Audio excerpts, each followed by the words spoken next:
Indian Economy 1950190. 2021 to 22. Indian Economy 1950 to 1990 17. 2.1 Introduction. On 15th August 1947, India woke to a new dawn of freedom. Finally we were masters of our own destiny after some 200 years of British rule. The job of nation building was now in our own hands. The leaders of independent India had to decide, among other things, the type of economic system most suitable for our nation, a system which would promote the welfare of all rather than a few. There are different types of economic systems, see box 2.1, and among them, socialism appealed to Jawaharlal Nehru the most. However, he was not in favor of the kind of socialism established in the former Soviet Union where all the means of production, i.e. all the factories and farms in the country, were owned by the government. There was no private property. It is not possible in a democracy like India for the government to change the ownership pattern of land and other properties of its citizens in the way that it was done in the former Soviet Union. Nehru, and many other leaders and thinkers of the newly independent India, sought an alternative to the extreme versions of capitalism and socialism.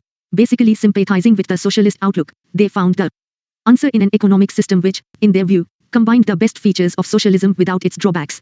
In this view, India would be a socialist society with a strong public sector but also with private property and democracy. The government would plan, see box 2.2, for the central objective of planning in India is to initiate a process of development which will raise the living standards and open out to the people new opportunities for a richer and more varied life. First 5-year plan. Work these out. Prepare a chart on the different types of economic systems prevalent in the world. List out the countries as capitalist, socialist and mixed economy. Plan a class trip to an agriculture farm.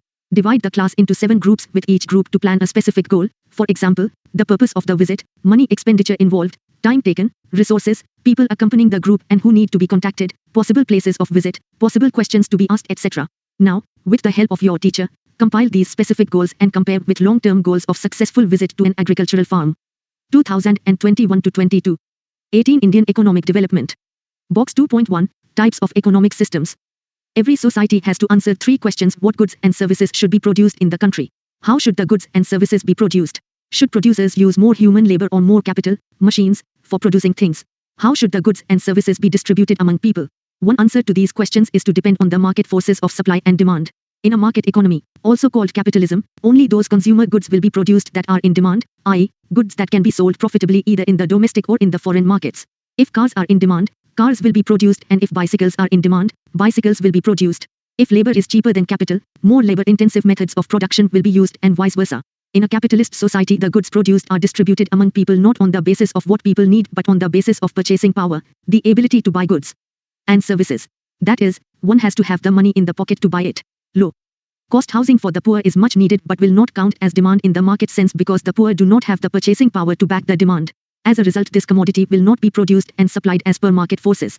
Such a society did not appeal to Jawaharlal Nehru, our first Prime Minister, for it meant that the great majority of people of the country would be left behind without the chance to improve their quality of life. A socialist society answers the 3 questions in a totally different manner. In a socialist society, the government decides what goods are to be produced in accordance with the needs of society. It is assumed that the government knows what is good for the people of the country and so the desires of individual consumers are not given much importance. The government decides how goods are to be produced and how they should be distributed. In principle, distribution under socialism is supposed to be based on what people need and not on what they can afford to purchase. Unlike under capitalism, for example, a socialist nation provides free health care to all its citizens. Strictly, a socialist society has no private property since everything is owned by the state. In Cuba and China, for example, most of the economic activities are governed by the socialistic principles. Most economies are mixed economies, i.e. the government and the market together answer the 3 questions of what to produce, how to produce and how to distribute what is produced. In a mixed economy, the market will provide whatever goods and services it can produce well, and the government will provide essential goods and services which the market fails to do. 2021 to 22. Indian Economy 1950 to 1990 19. Economy with the private sector being encouraged to be part of the plan effort. The Industrial Policy Resolution of 1948 and the directive principles of the Indian Constitution reflected this outlook. In 1950, the Planning Commission was set up with the Prime Minister as its chairperson. The era of 5-year plans had begun. 2.2 The goals of 5-year plans. A plan should have some clearly specified goals. The goals of the 5-year plans were growth, modernization, self-reliance and equity. This does not mean that all the plans have given equal importance to all these goals. Due to limited resources, a choice has to be made in each plan about which of the goals is to be given primary importance. Nevertheless, the planners have to ensure that, as far as possible, the policies of the plans do not contradict these 4 goals. Let us now learn about the goals of planning in some detail. Growth, it refers to increase in the country's capacity to produce the output of goods and services within the country. It implies either a larger stock of productive capital, or a larger size of supporting services like transport and banking, or an increase in the efficiency of productive capital and services. A good indicator of economic growth, in the language of Box 2.2, what is a plan? A plan spells out how the resources of a nation should be put to use. It should have some general goals as well as specific objectives which are to be achieved within a specified period of time. In India, plans were of 5 years duration and were called 5-year plans. We borrowed this from the former Soviet Union, the pioneer in national planning. Our plan documents up to the year 2017 not only specify the objectives to be attained in the 5 years of a plan but also what is to be achieved over a period of 20 years. This long-term plan is called perspective plan. The 5-year plans were supposed to provide the basis for the perspective plan. It will be unrealistic to expect all the goals of a plan to be given equal importance in all the plans. In fact, the goals may actually be in conflict. For example, the goal of introducing modern technology may be in conflict with the goal of increasing employment if the technology reduces the need for labor. The planners have to balance the goals, a very difficult job indeed. We find different goals being emphasized in different plans in India. India's 5-year plans did not spell out how much of each and every good and service is to be produced. This is neither possible nor necessary. The former Soviet Union tried to do this and failed. It is enough if the plan is specific about the sectors where it plays a commanding role, for instance, power generation and irrigation, while leaving the rest to the market. 2021-22. 20 Indian Economic Development. Box 2.3, Mahalanobis, the architect of Indian planning. Many distinguished thinkers contributed to the formulation of India's 5-year plans. Among them, the name of the statistician, Prasanta Chandra Mahalanobis, stands out. Planning, in the real sense of the term, began with the second 5-year plan. The second plan, a landmark contribution to development planning in general, laid down the basic ideas regarding goals of Indian planning. This plan was based on the ideas of Mahalanobis. In that sense, he can be regarded as the architect of Indian planning. Mahalanobis was born in 1893 in Calcutta. He was educated at the Presidency College in Calcutta and at Cambridge University in England. His contributions to the subject of statistics brought him international fame. In 1945 he was made a fellow, member, of Britain's Royal Society, one of the most prestigious organizations of scientists. Only the most outstanding scientists are made members of this society. Mahalanobis established the Indian Statistical Institute, ISI, in Calcutta and started a journal, Sankhya, which still serves as a respected forum for statisticians to discuss their ideas. Both, the ISI and Sankhya, are highly regarded by statisticians and economists all over the world to this day. During the second plan period, Mahalanobis invited many distinguished economists from India and abroad to advise him on India's economic development. Some of these economists became Nobel Prize winners later, which shows that he could identify individuals with talent. Among the economists invited by Mahalanobis were those who were very critical of the socialist principles of the second plan. In other words, he was willing to listen to what his critics had to say, the mark of a great scholar. Many economists today reject the approach to planning formulated by Mahalanobis, but he will always be remembered for playing a vital role in putting India on the road to economic progress, and statisticians continue to profit from his contribution to statistical theory. Source: Sukamoy Chakravarti, Mahalanobis, Prasanta Chandra, in John E. 12 ed. eds. The New Palgrave Dictionary, Economic Development, W. W. Norton, New York and London. 2021-22. Indian Economy 1950 to 1990 21. Economics is steady increase in the gross domestic product, GDP. The GDP is the market value of all the final goods and services produced in the country during a year. You have studied this concept in class X as well. You can think of the GDP as a cake and growth is increase in the size of the cake. If the cake is larger, more people can enjoy it. It is necessary to produce more goods and services if the people of India are to enjoy, in the words of the first 5-year plan, a more rich and varied life. The GDP of a country is derived from the different sectors of the economy, namely the agricultural sector, the industrial sector and the service sector. The contribution made by each of these sectors makes up the structural composition of the economy. In some countries, growth in agriculture contributes more to the GDP growth, while in some countries the growth in the service sector contributes more to GDP growth. See box 2.4. Modernization, to increase the production of goods and services. The producers have to adopt new technology. For example, a farmer can increase the output on the farm by using new seed varieties instead of using the old ones. Similarly, a factory can increase output by using a new type of machine. Adoption of new technology is called modernization. However, modernization does not refer only to the use of new technology but also to changes in social outlook such as the recognition that women should have the same rights as men. In a traditional society, women are supposed to remain at home while men work. A modern society makes use of the talents of women in the workplace, in banks, factories, schools, etc., and such a society in most occasions is also prosperous. Self-reliance, a nation can promote economic growth and modernization by using its own resources or by using resources imported from other nations. The first 7 5-year plans gave importance to self-reliance, which means avoiding imports of those goods which could be. Box 2.4, the service sector. As a country develops, it undergoes structural change. In the case of India, the structural change is peculiar. Usually, with development, the share of agriculture declines and the share of industry becomes dominant. At higher levels of development, the service sector contributes more to the GDP than the other two sectors. In India, the share of agriculture in the GDP was more than 50%, as we would expect for a poor country. But by 1990 the share of the service sector was 40.59%, more than that of agriculture or industry, like what we find in developed nations. This phenomenon of growing share of the service sector was accelerated in the post-1991 period. This marked the onset of globalization in the country, which will be discussed in Chapter 3. 2021 to 22. 22 Indian economic development. Produced in India itself. This policy was considered a necessity in order to reduce our dependence on foreign countries, especially for food. It is understandable that people who were recently freed from foreign domination should give importance to self-reliance. Further, it was feared that dependence on imported food supplies, foreign technology and foreign capital may make India's sovereignty vulnerable to foreign interference in our policies. Equity, now growth, modernization and self-reliance, by themselves, may not improve the kind of life which people are living. A country can have high growth, the most modern technology developed in the country itself, and also have most of its people living in poverty. It is important to ensure that the benefits of economic prosperity reach the poor sections as well instead of being enjoyed only by the rich. So, in addition to growth, modernization and self-reliance, equity is also important. Every Indian should be able to meet his or her basic needs such as food, a decent house, education and healthcare, and inequality in the distribution of wealth should be reduced. Let us now see how the first 7 5-year plans, covering the period 1950 to 1990, attempted to attain these 4 goals and the extent to which they succeeded in doing so, with reference to agriculture, industry and trade. You will study the policies and developmental issues taken up after 1991 in Chapter 3. 2.3 Agriculture. You have learned in Chapter 1 that during the colonial rule there was neither growth nor equity in the agricultural sector. The policy makers of independent India had to address these issues, which they did through land reforms and promoting the use of high-yielding variety (HYV) seeds, which ushered in a revolution in Indian agriculture. Land reforms. At the time of independence, the land tenure system was characterized by intermediaries. Work these out. Discuss in your class the changes in technology used for a. Production of food grains, b. Packaging of products, c. Mass communication. Find out and prepare a list of major items that India imported and exported during 1990 to 91 and 2018 to 19. For this, CP 192 also. A. Observe the difference. B. Do you see the impact of self-reliance? Discuss. For getting these details you may refer to Economic Survey of the latest year.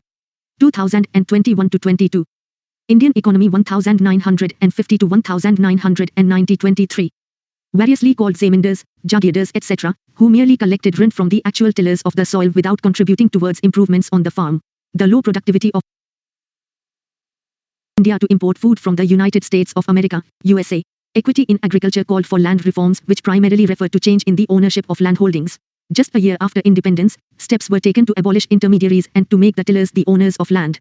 The idea behind this move was that ownership of land would give incentives, see box 2.5, to the tillers to invest in making improvements provided sufficient capital was made available to them. Land ceiling was another policy to promote equity in the agricultural sector. This means fixing the maximum size of land which could be owned by an individual. The purpose of land ceiling was to reduce the concentration of land ownership in a few hands. The abolition of intermediaries meant that some 200 lakh tenants came into direct contact with the government. They were thus freed from being exploited by the zamindars. The ownership conferred on tenants gave them the incentive to increase output, and this contributed to growth in agriculture. However, the goal of equity was not fully served by abolition of intermediaries. In some areas the former zamindars. Box 2.5, Ownership and incentives. The policy of land to the tiller is based on the idea that the cultivators will take more interest, they will have more incentive in increasing output if they are the owners of the land. This is because ownership of land enables the tiller to make profit from the increased output. Tenants do not have the incentive to make improvements on land since it is the landowner who would benefit more from higher output. The importance of ownership in providing incentives is well illustrated by the carelessness with which farmers in the former Soviet Union used to pack fruits for sale. It was not uncommon to see farmers packing rotten fruits along with fresh fruits in the same box. Now, every farmer knows that the rotten fruits will spoil the fresh fruits if they are packed together. This will be a loss to the farmers since the fruits cannot be sold. So why did the Soviet farmers do something which would so obviously result in loss for them? The answer lies in the incentives facing the farmers. Since farmers in the former Soviet Union did not own any land, they neither enjoyed the profits nor suffered the losses. In the absence of ownership, there was no incentive on the part of farmers to be efficient, which also explains the poor performance of the agricultural sector in the Soviet Union despite availability of vast areas of highly fertile land. Source: Thomas Sowell, Basic Economics, A Citizen's Guide to the Economy, New York, Basic Books, 2004, 2nd edition. 2021 to 22. 24 Indian Economic Development. continued to own large areas of land by making use of some loopholes in the legislation. There were cases where tenants were evicted and the landowners claimed to be self-cultivators, the actual tillers, claiming ownership of the land, and even when the tillers got ownership of land, the poorest of the agricultural laborers, such as sharecroppers and landless laborers, did not benefit from land reforms. The land ceiling legislation also faced hurdles. The big landlords challenged the legislation in the courts, delaying its implementation. They used this delay to register their lands in the name of close relatives, thereby escaping from the legislation. The legislation also had a lot of loopholes which were exploited by the big landholders to retain their land. Land reforms were successful in Kerala and West Bengal because these states had governments committed to the policy of land to the tiller. Unfortunately, other states did not have the same level of commitment, and vast inequality in landholding continues to this day.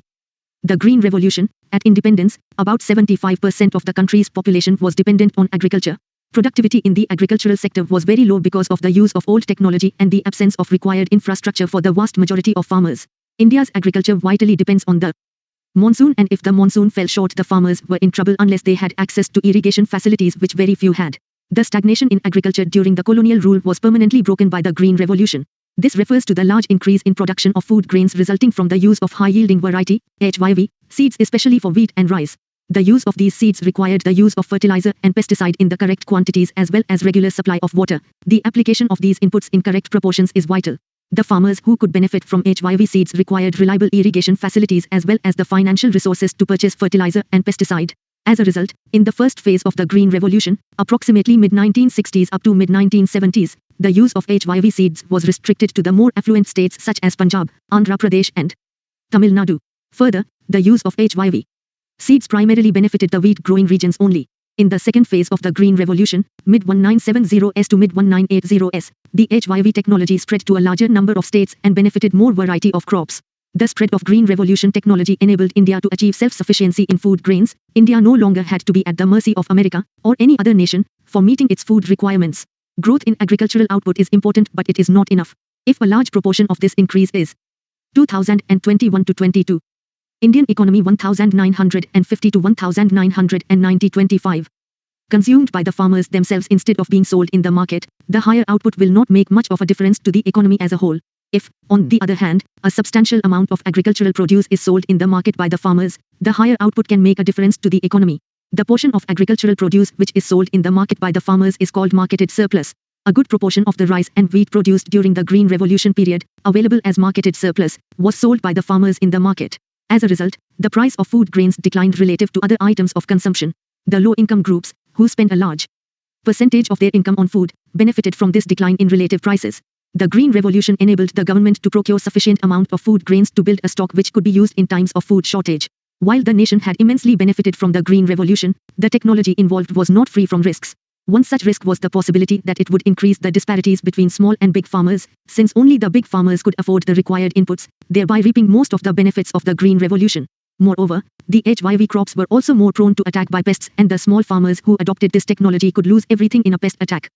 2021 to 22. 26 Indian economic development. Fortunately, these fears did not come true because of the steps taken by the government. The government provided loans at a low interest rate to small farmers and subsidized fertilizers so that small farmers could also have access to the needed inputs. Since the small farmers could obtain the required inputs, the output on small farms equaled the output on large farms in the course of time. As a result, the Green Revolution benefited the small as well as rich farmers. The risk of the small farmers being ruined when pests attack their crops was considerably reduced by the services rendered by research institutes established by the government. You should note that the Green Revolution would have favored the rich farmers only if the state did not play an extensive role in ensuring that the small farmer also gains from the new technology. The debate over subsidies. The economic justification of subsidies in agriculture is, at present, a hotly debated question. It is generally agreed that it was necessary to use subsidies to provide an incentive for adoption of the new HYV technology by farmers in general and small farmers in particular. Any new technology will be looked upon as being risky by farmers.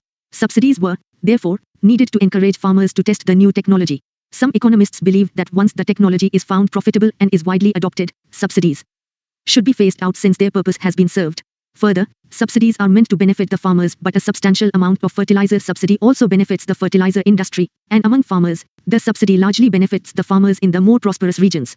Therefore, it is argued that there is no case for continuing with fertilizer subsidies. It does not benefit the target group and it is a huge burden on the government's finances. See also box 2.6. On the other hand, some believe that the government should continue with agricultural subsidies because farming in India continues to be a risky business. Most farmers are very poor and they will not be able to afford the required inputs without subsidies. Eliminating subsidies will increase the inequality between rich and poor farmers and violate the goal of equity. These experts argue that if subsidies are largely benefiting the fertilizer industry and big farmers, the correct policy is not to abolish subsidies but to take steps to ensure that only the poor farmers enjoy the benefits. Thus, by the late 1960s, Indian agricultural productivity had increased sufficiently to enable the country to be self-sufficient in food grains. This is an achievement to be proud of. On the negative side, some 65% of the country's population continued to be employed in agriculture even as late as 1990. Economists have found that as 2021 to 22, Indian economy 1950 to 1990 27. A nation becomes more prosperous, the proportion of GDP contributed by agriculture as well as the proportion of population working in the sector declines considerably. In India, between 1950 and 1990, the proportion of GDP contributed by agriculture declined significantly but not the population depending on it, 67.5% in 1950 to 64.9% by 1990. Why was such a large proportion of the population engaged in agriculture although agricultural output could have grown with much less people working in the sector? The answer is that the industrial sector and the service sector did not absorb the people working in the agricultural sector. Many economists call this an important failure of our policies followed during 1950 to 1990. 2.4 Industry and trade. Economists have found that poor nations can progress only if they have a good industrial sector. Industry provides employment which is more stable than the employment in agriculture. It promotes modernization and overall prosperity. It is for this reason that the 5-year plans placed a lot of emphasis on industrial development. You might have studied in the previous chapter that, at the time of independence, the variety of industries was very narrow. Box 2.6, Prices as signals. You would have learned in an earlier class about how prices of goods are determined in the market. It is important to understand that prices are signals about the availability of goods. If a good becomes scarce, its price will rise and those who use this good will have the incentive to make efficient decisions about its use based on the price. If the price of water goes up because of lower supply, people will have the incentive to use it with greater care. For example, they may stop watering the garden to conserve water. We complain whenever the price of petrol increases and blame it on the government. But the increase in petrol price reflects greater scarcity and the price rise is a signal that less petrol is available. This provides an incentive to use less petrol or look for alternate fuels. Some economists point out that subsidies do not allow prices to indicate the supply of a good. When electricity and water are provided at a subsidized rate or free, they will be used wastefully without any concern for their scarcity. Farmers will cultivate water-intensive crops if water is supplied free, although the water resources in that region may be scarce and such crops will further deplete the already scarce resources. If water is priced to reflect scarcity, farmers will cultivate crops suitable to the region. Fertilizer and pesticide subsidies result in overuse of resources which can be harmful to the environment. Subsidies provide an incentive for wasteful use of resources. Think about subsidies in terms of incentives and ask yourself whether it is wise from the economic viewpoint to provide free electricity to farmers. 2021 to 22. 28 Indian economic development. Largely confined to cotton textiles and jute. There were 2 well-managed iron and steel firms, one in Jamshedpur and the other in Kolkata, but, obviously, we needed to expand the industrial base with a variety of industries if the economy was to grow. Public and private sectors in Indian industrial development, the big question facing the policy makers was, what should be the role of the government and the private sector in industrial development? At the time of independence, Indian industrialists did not have the capital to undertake work these out. A group of students may visit an agricultural farm, prepare a case study on the method of farming used, that is, types of seeds, fertilizers, machines, means of irrigation, cost involved, marketable surplus and income earned. It will be beneficial if the changes in cultivation methods could be collected from an elderly member of the farming family. I. Discuss the findings in your class. B. The different groups can then prepare a chart showing variations in cost of production, productivity, use of seeds, fertilizers, means of irrigation, time taken, marketable surplus and income of the family. Collect newspaper cuttings related to the World Bank, International Monetary Fund, World Trade Organization, and meets of G7, G8, G10 countries. Discuss the views shared by the developed and developing countries on farm subsidies. Prepare pie charts on the occupational structure of the Indian economy available in the following table. Discuss the possible reasons for the change in the shape of pies. Sector 195051199091 Agriculture 72.166.8 Industry 10.7 12.7 Services 17.2 20.5 Study the arguments for and against agricultural subsidies. What is your view on this issue? Some economists argue that farmers in other countries, particularly developed countries, are provided with high amount of subsidies and are encouraged to export their produce to other countries. Do you think our farmers will be able to compete with farmers from developed countries? Discuss. 2021 to 22.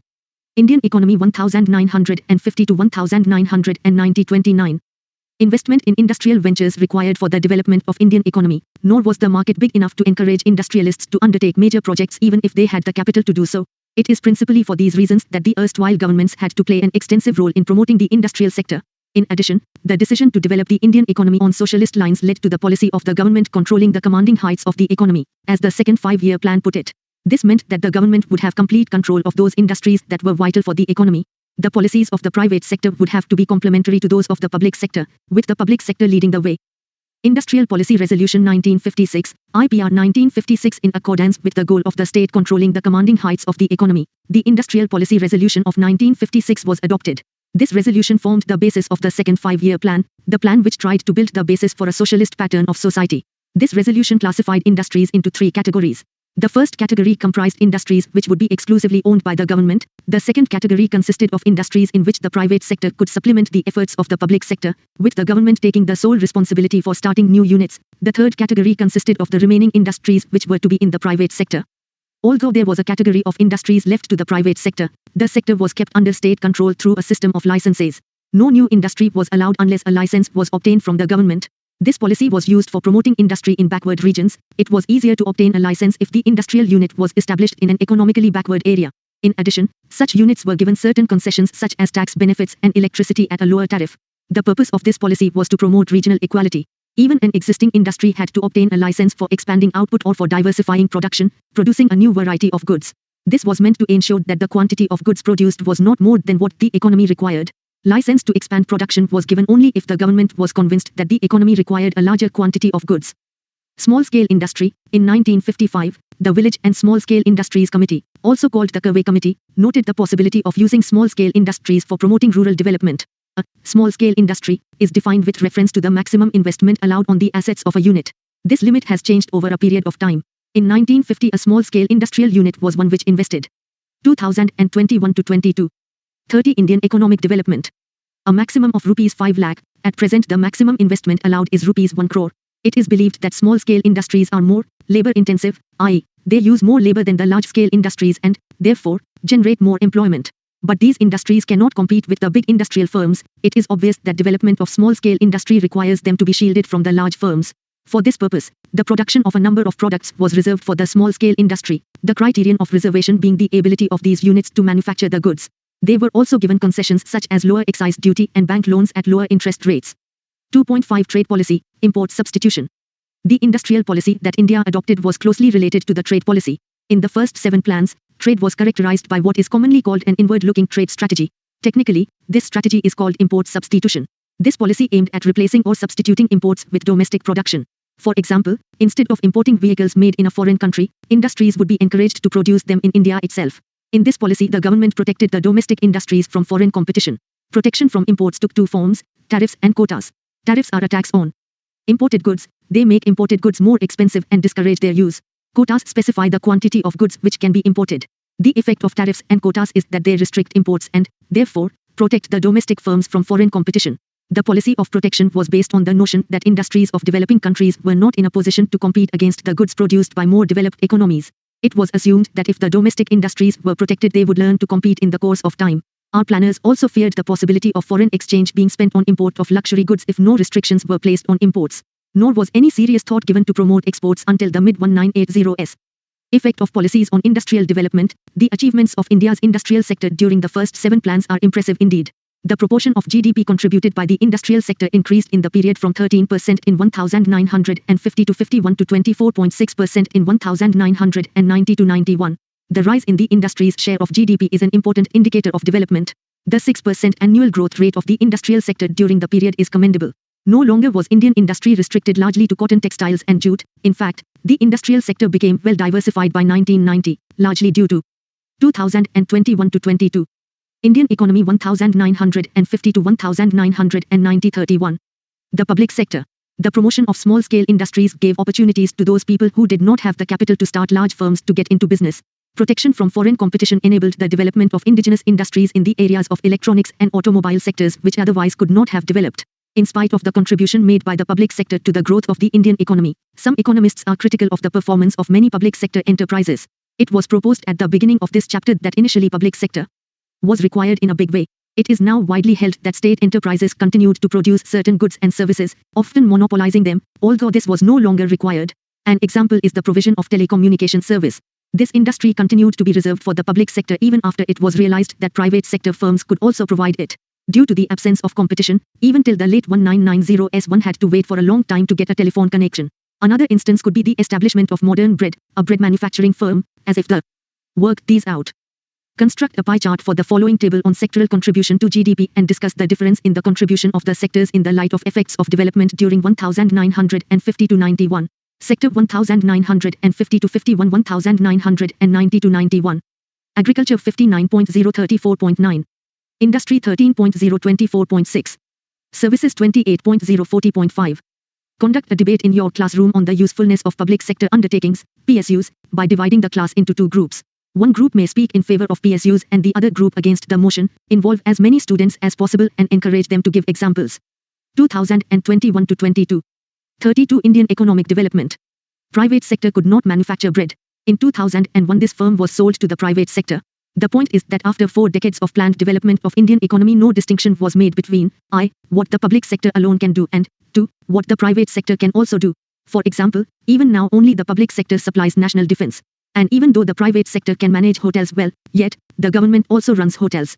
This has led some scholars to argue that the state should get out of areas which the private sector can manage and the government may concentrate its resources on important services which the private sector cannot provide. Many public sector firms incurred huge losses but continued to function because it is difficult to close a government undertaking even if it is a drain on the nation's limited resources.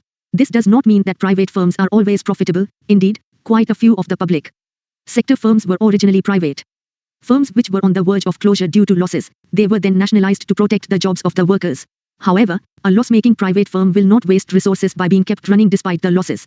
The need to obtain a license to start an industry was misused by industrial houses. A big industrialist would get a license not for starting a new firm but to prevent competitors from starting new firms. The excessive regulation of what came to be called the permit license Raj prevented certain firms from becoming more efficient. More time was spent by industrialists in trying to obtain a license or lobby with the concerned ministries rather than on thinking about how to improve their products. The protection from foreign competition was also being criticized on the ground that it continued even after it proved to do more harm than good. Due to restrictions on imports, the Indian consumers had to purchase whatever the Indian producers produced. The producers were aware that they had a captive market, so they had no incentive to improve the quality of their goods. Why should they think of improving quality when they could sell low-quality items at a high price? Competition from imports forces our producers to be more efficient. A few economists also point out that the public sector is not meant for earning profits but to promote the welfare of the nation. The public sector firms, on this view, should be evaluated on the basis of the extent to which they contribute to the welfare of people and not on the profits they earn. Regarding protection, some economists hold that we should protect our producers from foreign competition as long as the rich nations continue to do so. Owing to all these conflicts, economists called for a change in our policy. This, along with other problems, led the government to introduce a new economic policy in 1991. 2021 to 22. Indian economy 1950 to 1990 33. 2.6 Conclusion. The progress of the Indian economy during the first 7 plans was impressive indeed. Our industries became far more diversified compared to the situation at independence. India became self-sufficient in food production thanks to the Green Revolution. Land reforms resulted in abolition of the hated zamindari system. In industrial sector, many economists became dissatisfied with the performance of many public sector enterprises. Excessive government regulation prevented growth of entrepreneurship. In the name of self-reliance, Indian producers were protected against foreign competition and this did not give them the incentive to improve the quality of goods that they produced.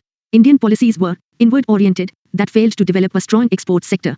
The need for reform of economic policy was widely felt in the context of changing global economic scenario, and the new economic policy was initiated in 1991 to make Indian economy more efficient. This is the subject of the next chapter. Recap.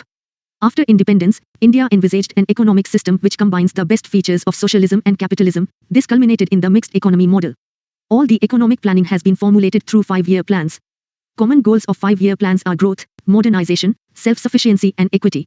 The major policy initiatives in agriculture sector were land reforms and green revolution.